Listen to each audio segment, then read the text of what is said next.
I know this is going to sound like bullshit, but this story actually happened to my cousin and I in the summer of 2018. My cousin and I lived pretty close to each other in the suburbs of Detroit.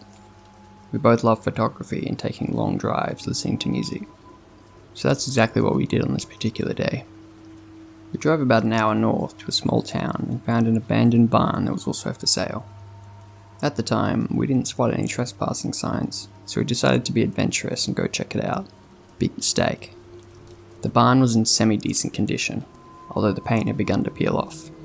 Structurally, it was pretty sound though, so I didn't feel uneasy about going in. I'm an avid urban explorer in Detroit and had been in far worse buildings.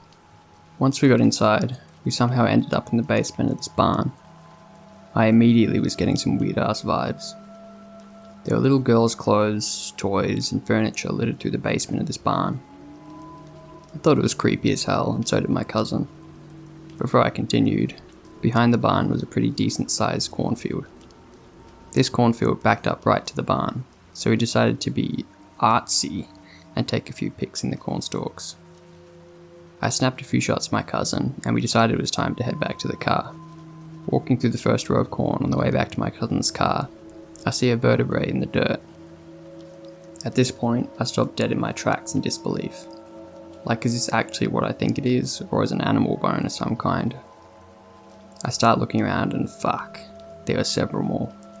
They were too big to be deer. I yelled for my cousin, who's almost back at the car, and had her take a look. We both start really examining the ground, and we keep finding more and more bones. Now, for the record, I've taken cadaver lab and human anatomy in college, so I'm very familiar with the human body. We found a fibula and a fully intact femur. That's when I really started to freak the fuck out. We decided to call the cops because we knew this was serious. We waited in the car for a good 15 minutes, totally freaking out, until the cops arrived. Once the cops came, there were two. We all started looking through the corn in a nearby trash pile. The cops, I don't think, believed us, and I distinctly remember them saying they thought it was a deer carcass. That was until I found a full fucking rib cage in the trash pile, and they changed their tune real quick. The cops told us they would need us to leave, and that they were calling a full forensic team to start collecting evidence. We left totally shaken up. On the way out, I did see a no trespassing sign, and I'm sure the cops did too, but if they did, they didn't care. We gave the cops our information, but we never did hear anything from them. I also watched the news pretty closely for the next few weeks and didn't see anything. This is one of the creepiest things I've ever experienced.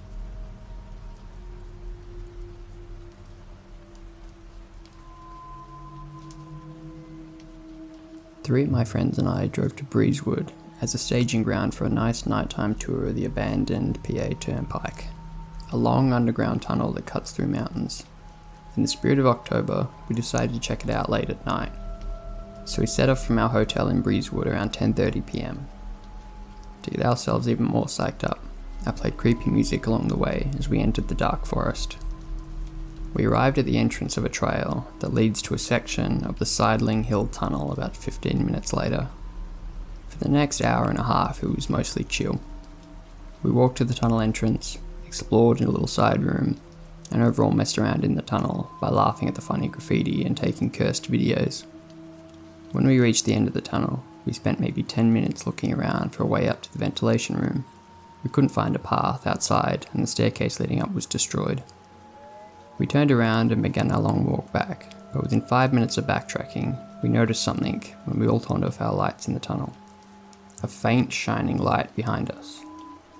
Out of what seemed to be sheer instinct, two of my friends started running, more of a jog than a sprint. Me and the other friend kept up. Eventually we slowed down and made our lights as dim as possible. At first, I was unsure of why we were being so paranoid, but one of my friends later pointed out how it's better to not take any chances of encountering someone past midnight in such a secluded area. What added to our suspicion was how the people, we assumed there was at least two, behind us were not only pursuing us, we could tell they were running by how their light was bouncing, but how they occasionally called out into the darkness of the tunnel, and how they occasionally blacked out like we did. A fast walk turned into a full-blown sprint after we eventually heard a very loud sound. It was a resonant metallic sound, like a huge gong being struck. which of course was amplified and reverberated by the tunnel's acoustics. Even while sprinting, I saw their light behind us bouncing up and down as if they too were running. We got out of the tunnel, shaken by what had happened, and reflected on how suspicious it was that they not only pursued us, but also turned off their lights from time to time. We were also confused about the source of what could only be described as a very loud gong. A friend jokingly brought up cultists, but I assumed they were just messing with some loose metal pipes. We all made it home safe, with no sign of them pursuing us outside of the tunnel, but I'm glad we didn't take the chance of trying to encounter them face to face.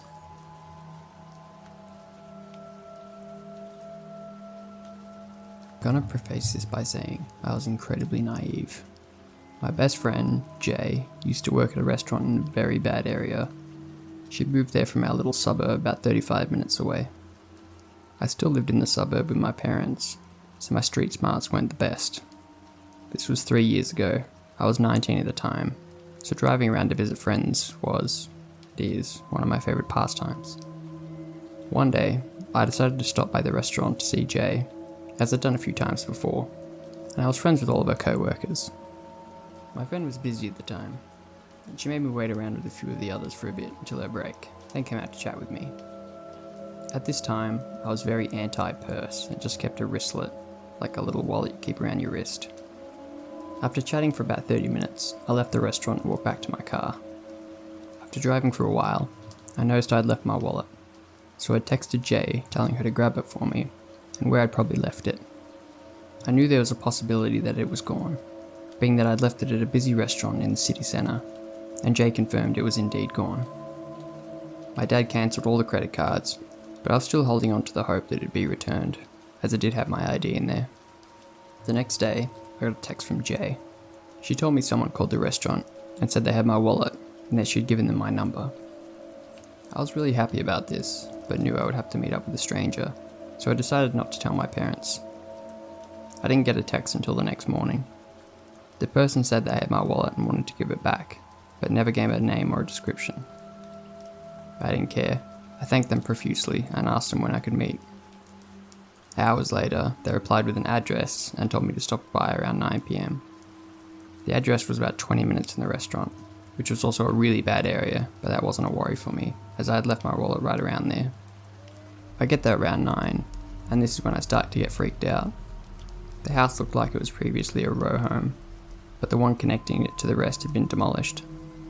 The windows were boarded up, and there were no lights coming from inside. The place was obviously abandoned, grass overgrown, weeds everywhere, graffiti all over it. Get the idea. The door, however, was not boarded up, and I could see it was ajar. I texted the number, and the person replied a second later telling me to come in.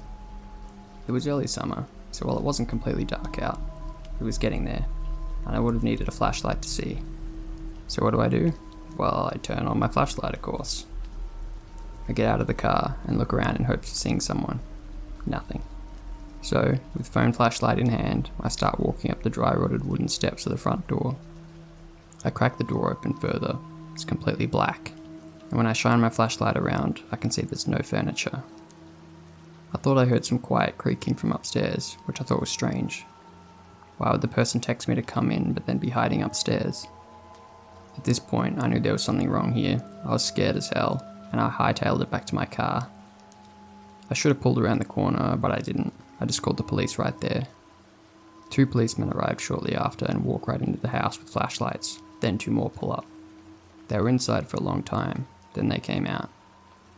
With them, in handcuffs, are 2 skinny, scraggly, homeless-looking guys.